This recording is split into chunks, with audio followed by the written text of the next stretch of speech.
Profesora, ante todo, buenos días. Voy a pasar a presentar al grupo 8, el cual expondremos nuestro trabajo integrador del tema de políticas implementadas por sector en respuesta a la afectación provocada por el coronavirus. Nuestro grupo está conformado por las siguientes personas: Merma Manillón, Córdoba Huanque Juan, González Turpo Rodríguez, Ticona Carvajal Steven y mi persona Gutiérrez Conde Yorbi. Entonces procederé a exponer el capítulo 1, que es mi parte de las políticas implementadas por el gobierno nacional.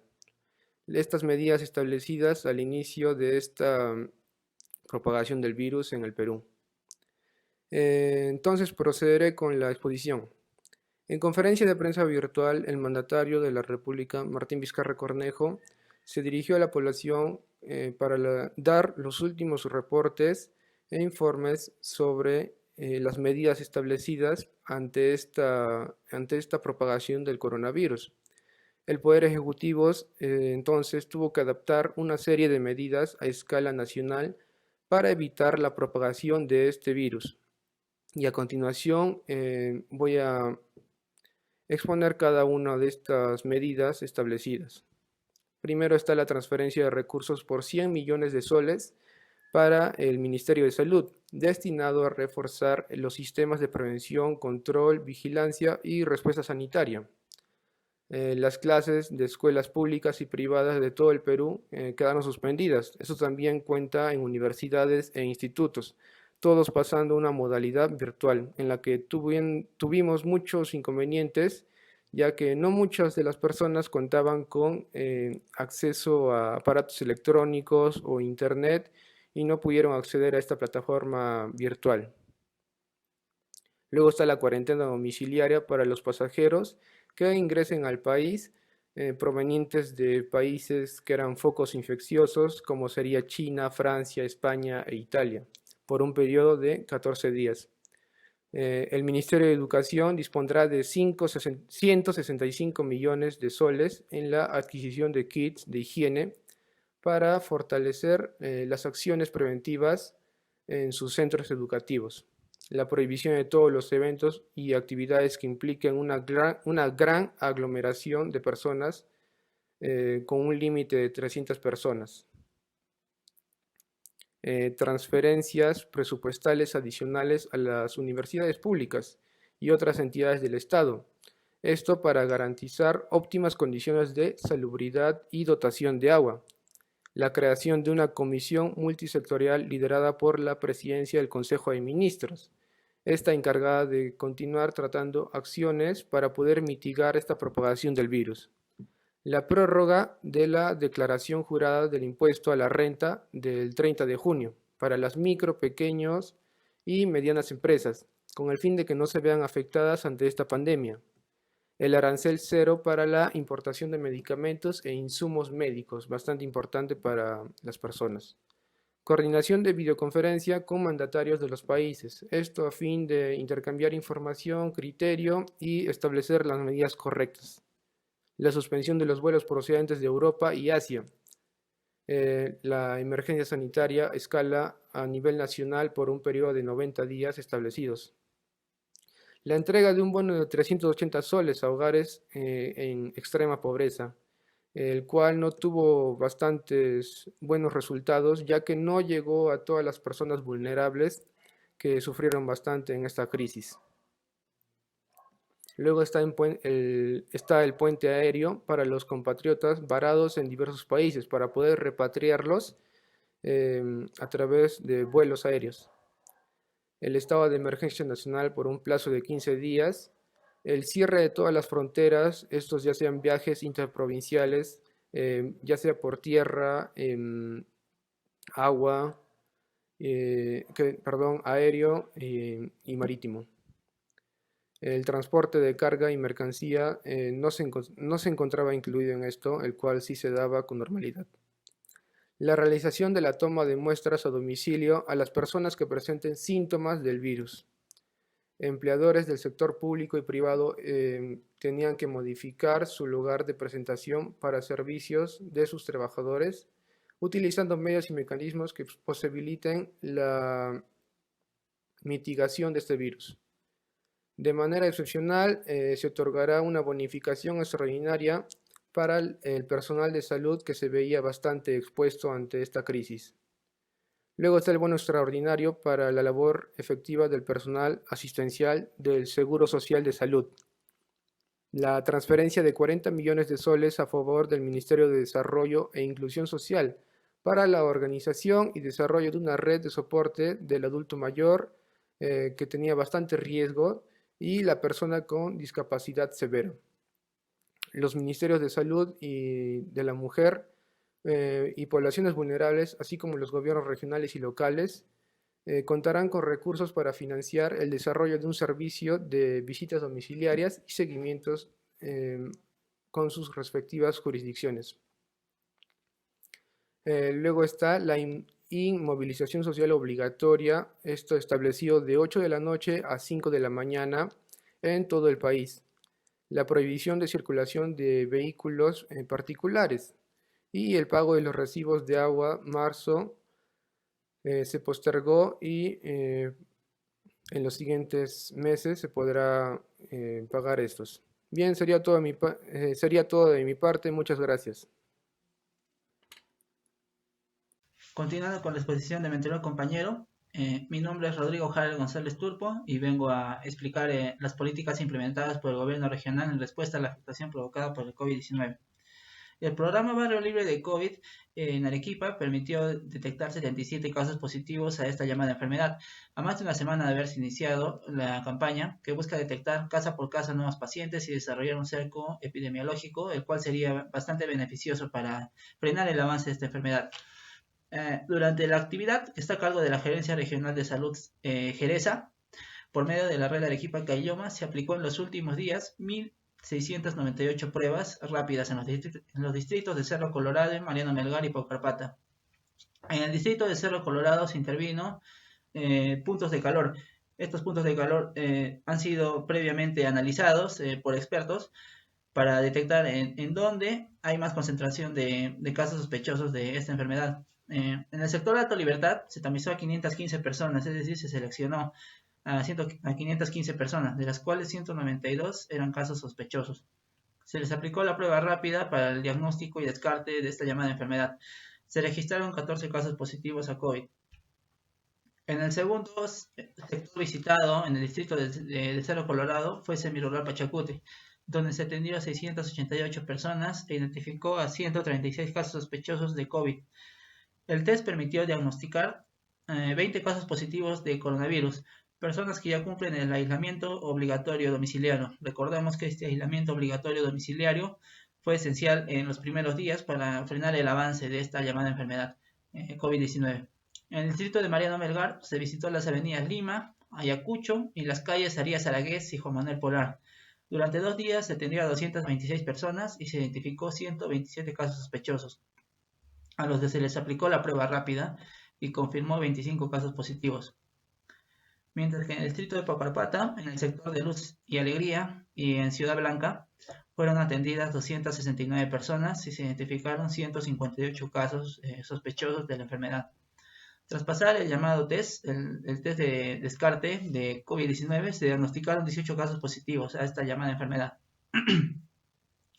Las visitas médicas en Cerro Colorado, Mariano Melgar y Paucarpata estuvieron a cargo de 12 patrullas, integradas por médicos, enfermeras de nacionalidad cubana, personal de salud de nuestra ciudad, de la red de Arequipa Caylloma y de los establecimientos de salud de cada distrito intervenido, como es Cerro Colorado, Paucarpata y Mariano Melgar. Este programa, Barrio Libre de Coronavirus, continuará en 15 distritos de la provincia de Arequipa, con la finalidad de prevenir la propagación del virus en la región. Una de las 7 en donde se regirá la cuarentena focalizada el 1 al 31 de julio. Recordemos fechas ya pasadas. Muchas gracias. En este tercer capítulo del trabajo integrador se va a desarrollar la política agraria y el desarrollo agrícola en la provincia de Camaná, pero antes vamos a ver la importancia de la agricultura. El sector agrario aporta al crecimiento económico, nos brinda una seguridad alimentaria, reduce la pobreza rural en el Perú, porque genera empleo directo. En muchas ocasiones la gente en el sector rural no tiene estudios superiores o técnicos, o no son profesionales. Entonces, a la agricultura, al generar el empleo directo por mano de obra, les genera una clase de ingreso, ¿no? También la agricultura tiene una participación importante, significativa en el PBI, en un conjunto importante de departamentos del país. La participación de la agricultura en el PBI nacional ha variado en las últimas 5 décadas. En el año 1950, la agricultura representaba el 11% del PBI nacional. Esta participación se redujo hasta casi la mitad. Hablamos de casi 5,7% para el año 2010 y ha bajado aún más para el año 2014 en un 5,3% del PBI nacional. Pero sin embargo, pese a que ha tenido una caída de productividad, la agricultura sigue representando en promedio el 29,6% del empleo total del país. Es decir, que 1 de cada 3 peruanos está generando ingresos o está siendo empleado en el sector agrario, claro, aunque con niveles bajos de productividad. No obstante, que ya luego de casi 30 años con una balanza comercial deficitaria de productos agropecuarios, a partir de esta última década se ha empezado a cerrar esta brecha por el fuerte incremento de las exportaciones. Mira, para el año 2014 el 12,8% del total de las exportaciones son del sector agrario. Entonces, esta expansión en la exportación se ha centrado en productos como el café, los espárragos, uvas, la palta, la quinoa. Entonces, esto ha motivado a sectores de productores a sembrar estos productos para tener rentabilidad y mejorar sus ingresos. Entonces, para el Estado, para mejorar, repotenciar y también ayudar a los pequeños y grandes empresarios, mediante una resolución ministerial saca una política nacional agraria. Entonces, esta política nacional agraria tiene por objetivo general lograr el incremento sostenido de los ingresos y medios de la vida de los productores y productoras agrarios. Pero esta política nacional prioriza la agricultura familiar y también motiva sus capacidades. También hace hincapié en un uso sostenible de los recursos agrarios en marco de procesos de crecimiento e inclusión social y económica de la población rural, contribuyendo a la seguridad alimentaria y nutricional. También tiene objetivos específicos. Tiene dos importantes. Hablamos de el primero, incrementar la competitividad agraria y la inserción a los mercados con énfasis en el pequeño productor agrario. Segundo, gestionar los recursos naturales y la diversidad biológica de competencia del sector agrario en forma sostenible, ¿no? La política nacional agraria específicamente tiene 12 ejes. Los voy a mencionar de manera sucinta y breve ya. 1. Manejo sostenible de agua y suelos. Segundo, desarrollo forestal y de fauna silvestre. Tercero, seguridad jurídica sobre la tierra. Cuarto, infraestructura y tecnificación del riego. Quinto, financiamiento y seguro agrario. Sexto, innovación y tecnificación agraria. Séptimo, gestión de riesgo de desastres en el sector agrario. Octavo, desarrollo de capacidades. 9. Reconversión productiva y diversificación. 10. Acceso a mercados. 11. Sanidad agraria e inocuidad agroalimentaria. 12. Desarrollo industrial. Todas estas políticas que el Estado ha implementado también obviamente tienen injerencia en el desarrollo agrícola en la provincia de Camaná, que es nuestro siguiente punto a tratar.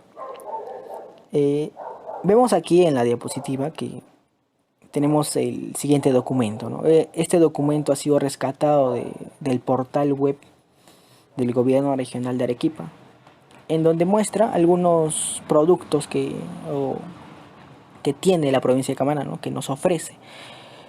Tiene ajo, alfalfa, arroz, camote, cebolla, maíz, tiene el choclo y demás, ¿no? Entonces, si nosotros nos podemos a revisar esos números que son del año 2019 y también hacia el 2020, que es hasta el mes de mayo que está este documento, nos damos cuenta que la producción de todos estos productos ha ido cayendo. La producción ha ido cayendo. Y uno de los productos por los que más se caracteriza Camaná es por la producción de arroz. Entonces, si nosotros vemos la producción de arroz que está en toneladas, vamos a ver que para ya finales del año 2019, la producción era de casi 5 dígitos. Hablamos de prácticamente un total de 120.237 toneladas, ¿no? Pero para este año ya, para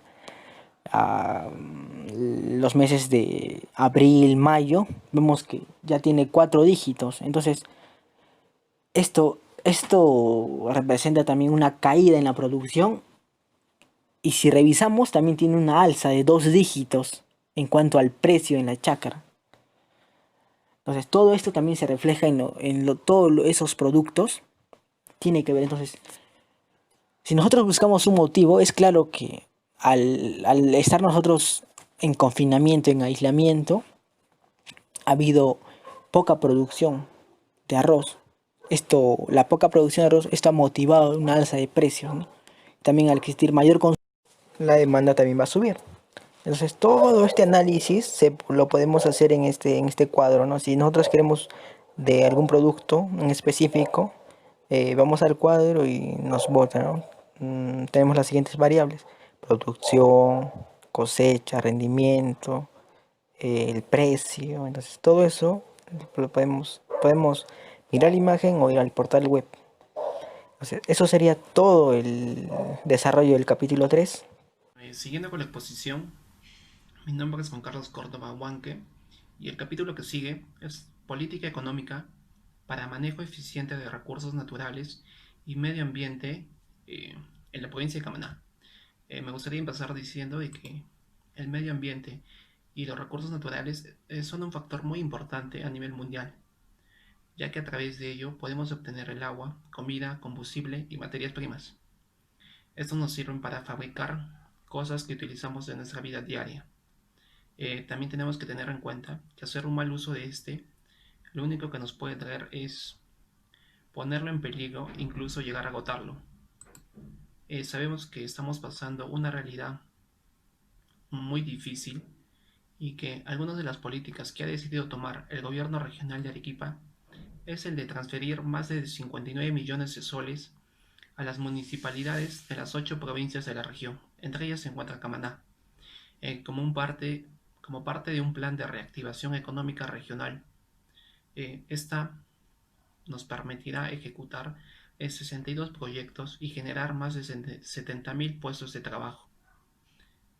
Como sabemos, en el sur del Perú, y específicamente Arequipa y la provincia de Camaná, existe un gran potencial de recursos naturales, renovables y no renovables, que están siendo utilizados. Pero para ello se requiere implementar políticas vigorosamente en materia de recursos de suelo y agua, que comprendan políticas de conservación, regeneración, recuperación de infraestructura mal utilizada y una puesta en valor de recursos no utilizados por problemas de accesibilidad. Entre las políticas que ha decidido tomar el gobierno regional de Arequipa, se encuentra el mejoramiento del servicio de agua del sistema de riego Los Molinos, localizada en San Gregorio La Pampa, distrito de San Manuel de Pastor, en la provincia de Camaná.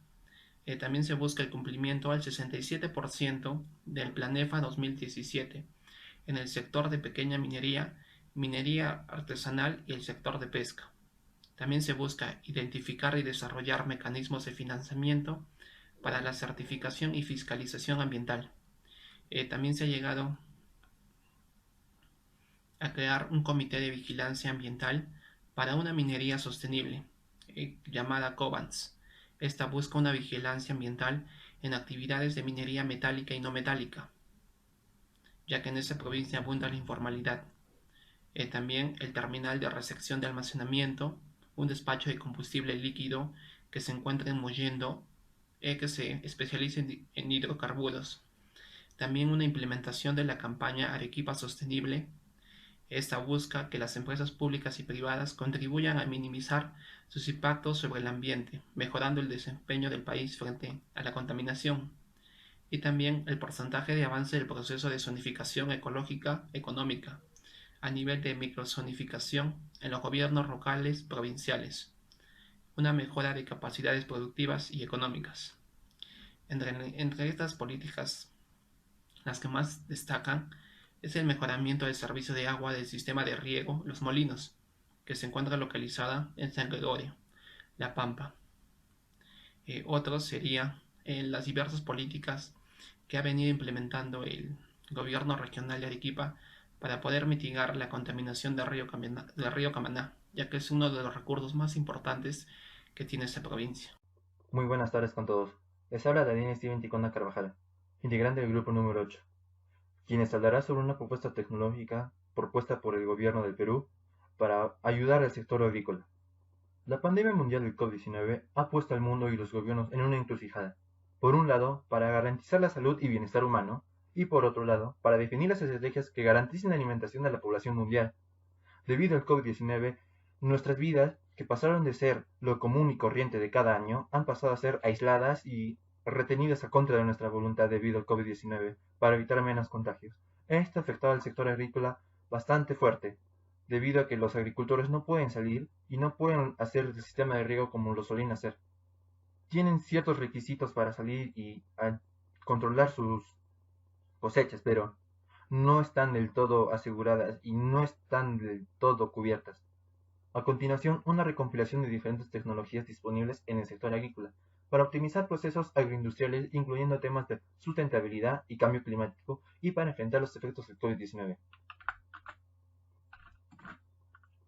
Agricultura digital. Variedad de herramientas digitales que permiten determinar en campo el estado de salud de las plantas o sistemas electrónicos, que facilitan la conexión entre agricultores, compradores y consumidores. ¿Qué es la agricultura digital? En resumen, la agricultura digital significa que a través de una PC o una laptop puedas manejar los cultivos, el sistema de riego, el estado de las plantas, y etcétera, etcétera, etcétera, sin que el agricultor esté presente en los lugares de cosecha. Agricultura 5.0 o inteligencia artificial. En el contexto del COVID-19, estas tecnologías se presentan como alternativas útiles que permiten reducir la presencia de expertos en campo para optimizar el mantenimiento general de los cultivos agrícolas. Técnicamente es estar en tu casa y dejar que la inteligencia artificial haga lo suyo, el cual es regar las plantas, ver el estado de ellas también, al igual que otras cosas. Y si hay factores que puedan malograr las plantas, la inteligencia artificial avisará al agricultor de que hay serios problemas y el agricultor debidamente tendrá que ir a solucionar los problemas. Granjas verticales, urbanas e indoor. ¿Qué son las granjas verticales? En realidad es como un sistema de escaleras, el cual se clasificará en un escalón, otro escalón, otro escalón y otro escalón, el cual hará que por un sistema de goteo riegue el primer escalón y lo que sobre pase al segundo escalón, y de así repetidamente. Entonces, se puede decir que estos granjas verticales son el resumen de lo que podría ser un sector, un topo o una chacra en resumidas escaleras. Entonces, desde hace algunos años, las tecnologías de granjas verticales urbanas e indoor habían tomado fuerza como una solución para reducir el impacto causado por el sobreconsumo de recursos naturales, como por ejemplo el agua, pero a su vez reducir los efectos del cambio climático en la producción agrícola. Aquí tenemos un ejemplo de que el agua es uno de los recursos naturales más importantes para el sector agrícola. La única manera de solucionar esto y no sobreexplotarla era a través de estas granjas verticales. Como reiteradamente dije, son como estructuras verticales en forma de escalera, los cuales con solo, digamos, por decir, una cantidad X de agua, rieguen los 4 sectores que podría ser, lo cual podría ser poco para una chacra, pero suficiente para estas granjas verticales. Gracias. Esta fue mi exposición, Daniel Steven Ticona Carvajal, integrante del grupo número 8, exponiendo sobre las propuestas tecnológicas del Perú para el sector agrícola. Conclusiones. La creciente globalización de las economías ha permitido el crecimiento del comercio mundial en beneficio de todos los países, ya que permite aprovechar las ventajas competitivas de cada uno de ellos. Esas ventajas se traducen en una fragmentación de las cadenas de producción, de forma que cada país se especializa en aquello que sabe hacer al menor coste. Pero en estos últimos meses se ha puesto de manifiesto el riesgo de esa globalización que ha paralizado las cadenas de valor de millones de empresas por falta de suministros. Con esta experiencia es posible que muchas empresas interioricen lo que hasta ahora habían externalizado en otros países y que todos se preocupen por disponer dentro de sus fronteras de los abastecimientos que hasta ahora importaban de terceros países. Aunque se han producido respuestas rápidas a la crisis económica para mantener el ingreso de las personas y la liquidez de las empresas, por ejemplo, con avales públicos, bonos, etc., transcurre demasiado tiempo entre la aprobación de las medidas y el momento en el que llegan los ingresos a los colectivos afectados. En muchos casos, el motivo es que la administración pública no está preparada y por tanto no es ágil, dando respuestas en lo que influye la escasa implantación de teletrabajo. Es preocupante que haya funcionarios sin poder trabajar desde sus casas por falta de medios, máxime en estos momentos en los que más se necesita su colaboración. La tecnificación de la agricultura es un paso importante con respecto a nuestra cadena de producción. Para Camaná, esto repotenciará su producción de arroz, elevando su valor en el mercado por su excelente calidad, producto de la tecnificación. Le permitirá además cubrir más mercado al estar tecnificado en tiempos de producción y procesamiento. Se disminuyen. Esto implica mayor producción que abastecerá toda su demanda. Recomendaciones. En etapas de ciclo alcista es conveniente acumular colchones fiscales contracíclicos que pueden ser utilizados en años de crisis. Sin datos fiables y rigurosos no es posible tomar medidas efectivas. Esta premisa elemental e indiscutible se aplica a la crisis sanitaria que estamos atravesando con mucha crudeza, ya que hay dudas sobre cuestiones tan importantes como el número de contagiados, fallecidos o test realizados, y se han reconocido fallos al respecto. Si la información no es fiable, las medidas que se toman, como el confinamiento o la restricción a actividades económicas, pueden no ser las adecuadas, agravando tanto la crisis sanitaria como la económica. Por tanto, en el futuro, es muy importante preocuparse por la recogida y tratamiento de la información desde el minuto cero. Dentro del gasto público existen sectores que deben ser protegidos desde el ciclo económico, como la educación y la sanidad. Estas variables constituyen fuentes de crecimiento de la productividad y la sanidad es fundamental para que el sistema sanitario no colapse en situaciones de alarma como la que estamos viviendo en estos días.